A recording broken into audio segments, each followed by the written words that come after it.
So how does a single decision made in a split second on the ground actually make its way to the highest levels of power? We're going to trace that incredible journey today, from the chaos of the battlefield all the way to the quiet of the briefing room. How does a raw military fact transform into a powerful political strategy? Okay, let's just dive right in with this quote, because it really captures a massive shift in how the military thinks these days. In counterinsurgency, or COIN, it's not always about who has the biggest weapons. No, sometimes the most powerful thing you can do is nothing, to show restraint. Because a single mistake, one bad call on the ground, it doesn't just stay there. It can ripple outwards and cause huge strategic problems. And this idea, this concept that every little action sends a big political message, well, it's rewriting the entire playbook of modern warfare. We're talking about a move away from just, destroying the enemy. Now it's a much more complicated game of winning trust and influence. What this really means is that the most critical asset for a modern military isn't necessarily its high-tech gear, it's the minds of its leaders. The whole focus is shifting from pure fighting skill to something deeper. The ability to think critically and ethically, even when everything is falling apart. It all comes down to judgment under incredible pressure. All right, so let's start that journey right at the beginning. I mean, the very, very beginning. At the most chaotic, granular level you can imagine. The tactical foxhole. This is where it all starts. Just try to put yourself in the shoes of a junior commander on the ground for a second. You're not just looking at an enemy.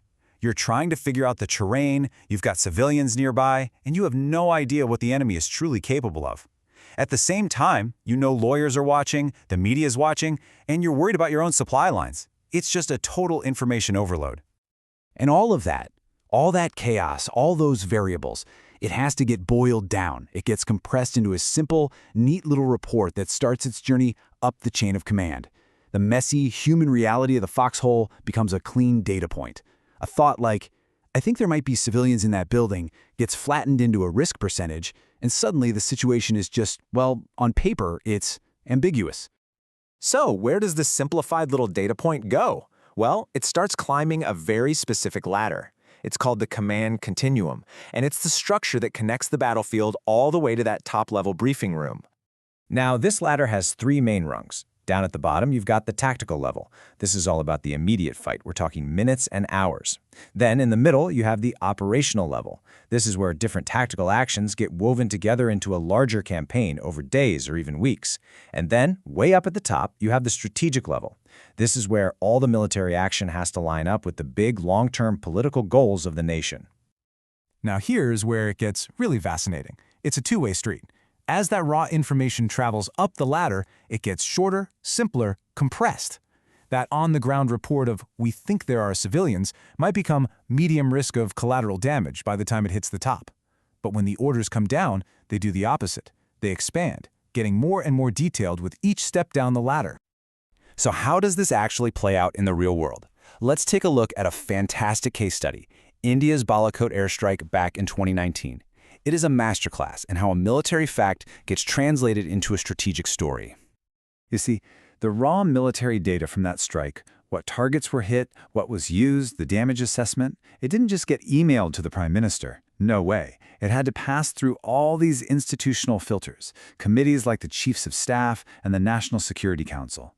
Each one of these groups added another layer of interpretation, translating military results into potential political consequences before it ever reached the cabinet. And this slide just illustrates that final transformation perfectly. On the ground, at the operational level, it was a precision strike on a building. But at the strategic level, it became a carefully worded signal of national resolve. The technical details about bombs and targets were translated into a diplomatic message, one designed to send a clear signal while trying to control any further escalation. It's the exact same event, just seen through two totally different lenses. This whole human process, this translation of fact into a story, is really the heart of strategy. But it's getting even more important and a whole lot more complicated because now there's a new player on the field, artificial intelligence.